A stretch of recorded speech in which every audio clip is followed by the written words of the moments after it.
The night Rowan showed up at her door, Sloane had exactly $4 in her checking account, a bag of frozen peas pressed to her swollen ankle, and a spreadsheet open on her laptop that could have sent 3 men to federal prison.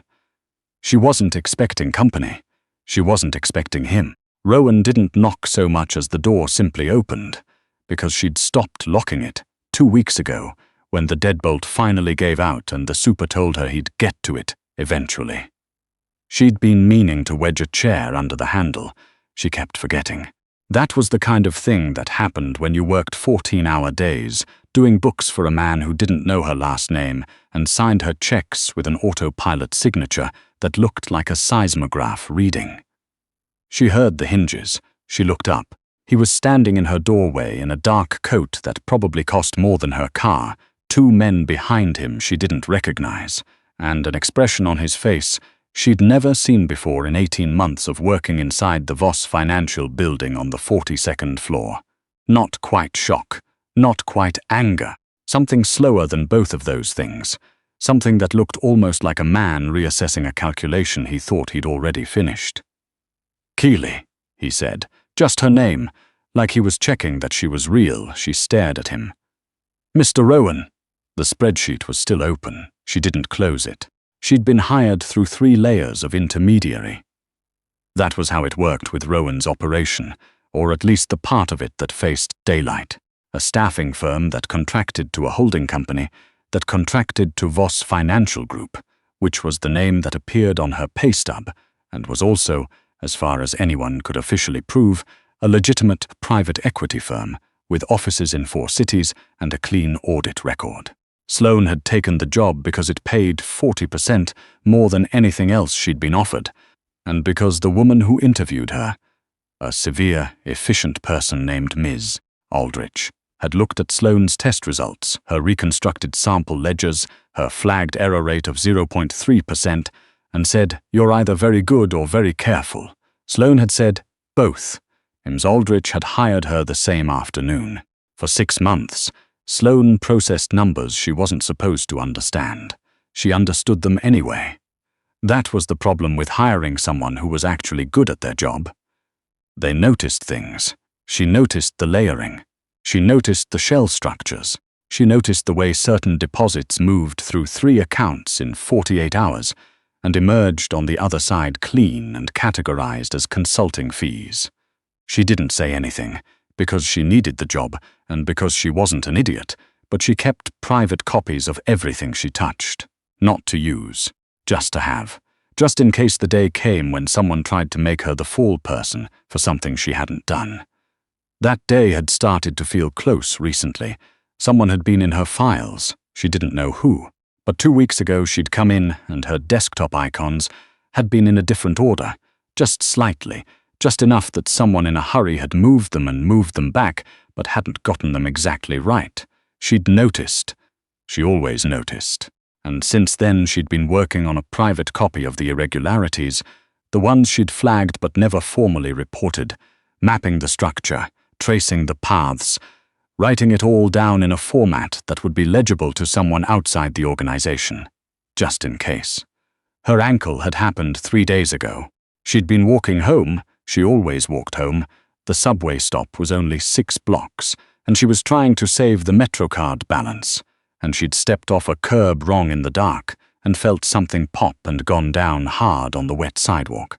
She'd sat there for a minute on the pavement in the rain, doing the very specific mental arithmetic of a person who does not have health insurance and cannot afford a cab and needs to get herself home. Then she'd gotten up, put her weight on it, decided it wasn't broken, just bad, and walked the remaining 4 blocks. That was 2 days before Rowan showed up. She hadn't told anyone. There was no one to tell. She'd been icing it every few hours, working from her kitchen table, submitting everything remotely. She'd told Ms. Aldrich she had a stomach bug. Ms. Aldrich had not asked follow-up questions. "You missed the reconciliation call," Rowan said. He still hadn't moved from the doorway. His eyes had taken in the whole apartment in about 4 seconds.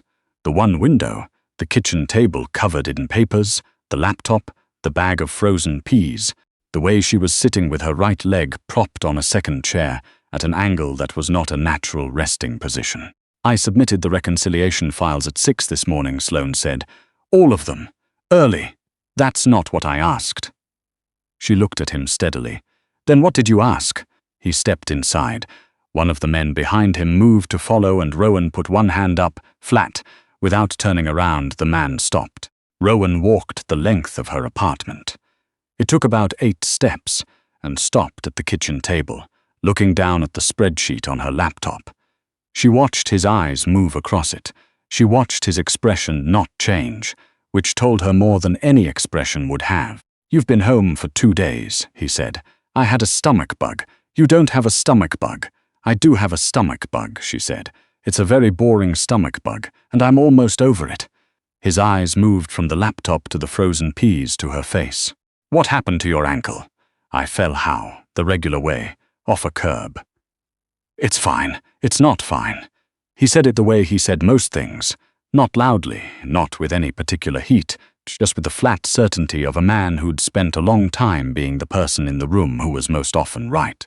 "I can see from here that it's swollen. I've been icing it with a bag of peas. Frozen peas are a completely legitimate therapeutic tool." He pulled out the chair across from her, her other chair, the one that did not currently have her foot on it, and sat down. Just like that. Rowan, in her apartment, in her kitchen, in her chair, his coat still on, looking at her with that recalculating expression she still couldn't name. "Show me," he said. "Show you what? Your ankle." She held his gaze for a long moment. Then, slowly, she moved the peas. The bruising had spread over the past 2 days into something impressive. Deep purple going yellow at the edges, the joint itself puffy and soft-looking in a way that she personally found embarrassing, like her body was being dramatic. Rowan looked at it for a long time without speaking. "I'm going to have someone look at it," he said. "I don't need anyone to look at it. That wasn't a question." "I'm aware it wasn't a question. I'm telling you anyway." She set the peas back down. "It's not broken. I've had broken things before. This isn't one of them. It hurts and it's ugly, and in another week it'll be fine. I'll be back in the office by Monday. It's Wednesday. Then I'll be back in 4 days. He didn't answer. He was looking at the laptop again, at the spreadsheet that was definitely not her authorized work product. She'd been careless. She'd been tired and her ankle hurt, and she hadn't expected anyone to walk through her unlocked door at 8:30 on a Wednesday evening, least of all him. "What are you working on?" he asked. "Personal project. In what program?" "Sloane." She didn't move. "Mr. Rowan." The silence between them had texture. She'd noticed that about him before, in the office, that he was comfortable with silence in a way that most people weren't, that he used it like other people used pressure, let it sit there and do work. She'd developed a habit of being comfortable with it herself, just to avoid being the one who broke first. She broke first sometimes anyway. Tonight she was too tired and too sore and too aware of what was on that screen to manage anything better than holding still and waiting. "You found something," he said. "I do bookkeeping. You found something and you've been sitting on it. I process accounts receivable and reconciliation reports. And you've been building a map." He nodded at the screen, "of how it moves." She looked at him. She thought about the chair under the door handle she'd never gotten around to. She thought about Miss Aldrich's expression in the interview when Sloane had said both. She thought about the file she kept backed up in 3 places, including one physical drive that was currently taped inside the lining of a bag in her closet. "I protect myself," she said. "That's all it is. I'm not stupid enough to go to anyone with anything. I needed to know. In case I needed it. In case you needed it," he repeated. "In case someone tried to use me," she said, "as a patsy, for something I didn't do. Something that looked like something I did." She met his eyes. "The files on my desktop were moved 2 weeks ago. Someone was in my workstation, I noticed." He went very still. It was different from his usual stillness. His usual stillness was controlled, considered, a performance of calm that she suspected took very little effort. This was something else. This was the stillness of a man who has heard something he did not expect, and is now rapidly working through its implications. "You noticed," he said. "I always notice. Who else knows you noticed?" No one. Who else knows about the map? No one. Who else? No one, she said, and there was something tired in her voice that wasn't theatrical. That was just the genuine exhaustion of a person who had been sitting alone in a small apartment for 2 days, with a bad ankle and a spreadsheet, and a problem too large to share with anyone. There's no one else. There's never been anyone else. That's the whole reason I started keeping copies in the first place. Because there's no one who's going to show up and explain things for me. So I have to. Something in his face shifted. Not softened exactly. Rowan's face didn't do soft, but the calculation in it changed. Like the variable she'd been trying to hide had turned out to be a different value than the one he'd anticipated. And the new value didn't produce the outcome he'd been bracing for. He was quiet for a moment.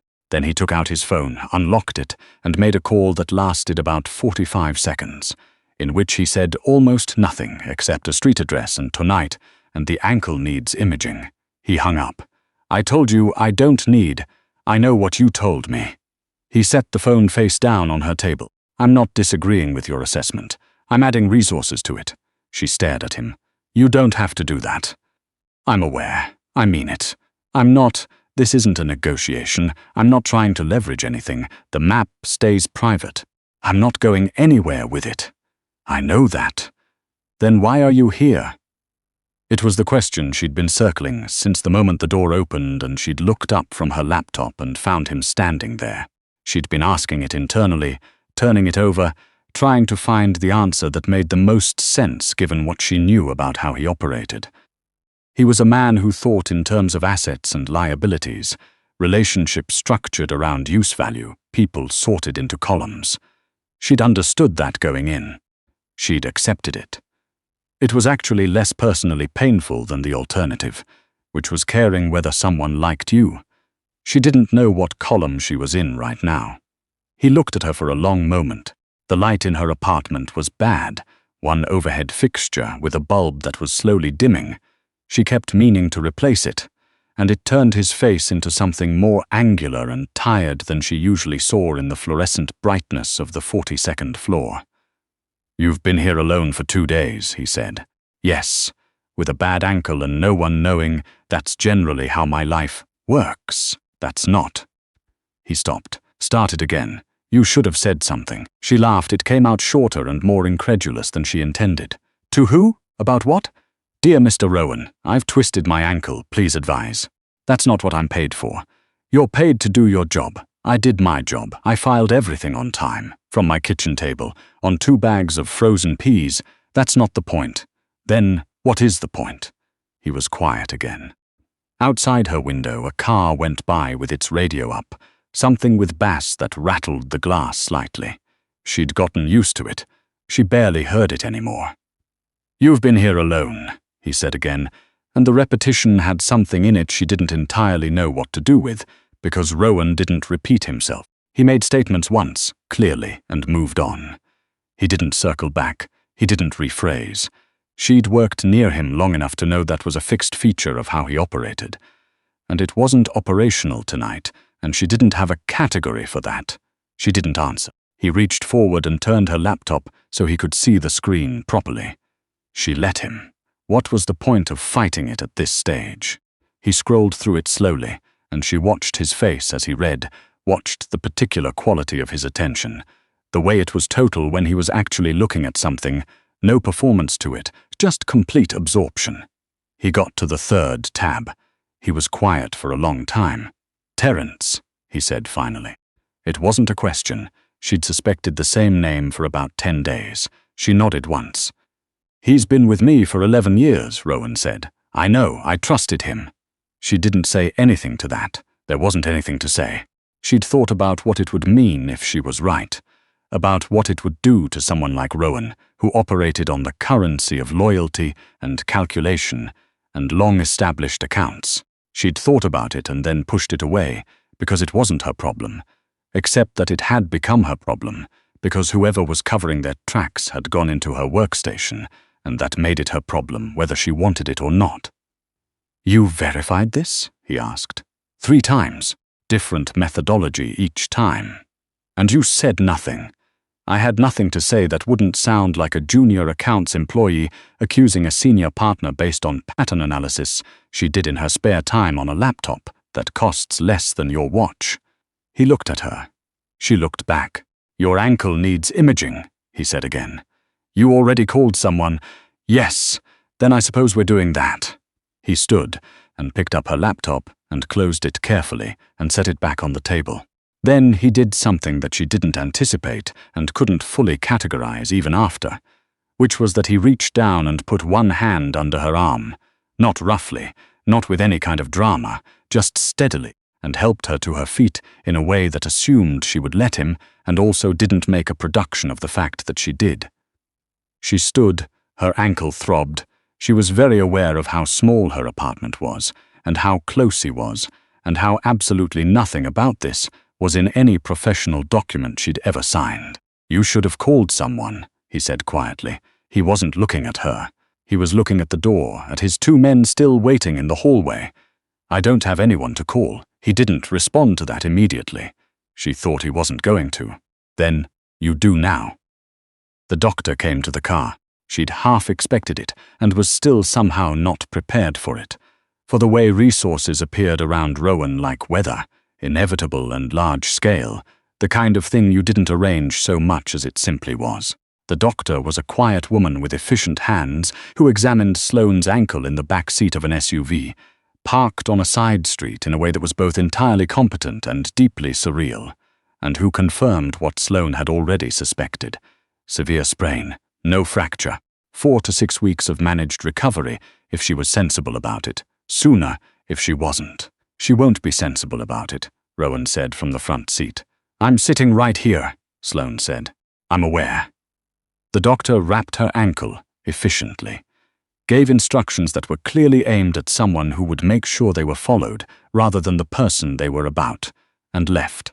Sloane sat in the back of the SUV with her leg up on the seat and looked out the window at the side street and tried to decide what was happening. Terence is going to know you were at my apartment, she said. Yes, that's going to accelerate his timeline. Yes, do you have a plan for that? I'm working on one. She looked at the back of his head. He was facing forward, one hand on the door, looking at something outside. The street, maybe, or nothing. Maybe he was just thinking, and the direction his eyes pointed was incidental. She'd seen him do that in meetings sometimes, look nowhere in particular, while actually looking very hard at something internal. I need my laptop, she said, and my drive. It's in my closet in the lining of a grey bag. He turned then just slightly, enough that she could see his profile. You backed it up. 3 places. Something that might have been the leading edge of a smile crossed his face, and was gone so quickly she couldn't be certain she'd seen it. I'll have someone get the drive, he said. I'll tell you where. I know which bag. He said it simply, like it was a minor administrative fact. She thought about what it meant that he knew. She thought about it and then set it aside, because there were too many other things to think about, and her ankle hurt and she was tired, genuinely tired, the kind of tired that had built up over 2 days alone, in a small apartment deciding not to ask for help. Where are we going? She asked. Somewhere safer than your apartment. For how long? Until I've settled the Terence situation. She considered this. I need my laptop. My actual work laptop. It'll be there. I need to keep filing my reports on time. I know. I'm not stopping working just because Sloane. He said her name the way he'd said it in her doorway, that same quality to it, that slight recalibration. I know. She was quiet. Outside, the city moved past the windows. She'd lived in this city for 6 years, and it still sometimes looked like something from a different life, something aspirational she was watching from the outside. You said I had someone to call now, she said. She said it carefully, testing the weight of it, not entirely sure what she was testing for. He didn't answer immediately. You do, he said. He looked out the window again. That's what I said. She watched the city. She thought about the spreadsheet. She thought about Terence and the moved icons and 2 days alone with frozen peas. She thought about the way he'd helped her up from the chair without making her feel like she needed help. She leaned her head back against the seat. I want it in writing, she said, mostly to the ceiling. The part about having someone to call. There was a pause. "That's not how this works," he said. "I know how things work. I'm the one who does the books." Another pause. Longer. She thought she heard something, not quite a laugh, not quite enough to be a laugh, but in that direction. "Get some sleep," he said. She didn't argue. Her eyes were already closing, and somewhere under the hum of the engine and the low sound of the city, she found herself thinking that the arithmetic of this moment was nothing she would have predicted, and also that the numbers, for once, were adding up to something she didn't have a name for yet and wasn't sure she needed one. The drive was quiet. He didn't speak again. She didn't either. But when she woke up, briefly, later, when the car stopped, he had put his coat over her, and he was already looking somewhere else, and she tucked that fact away in the same private place she kept all the things she needed, just in case.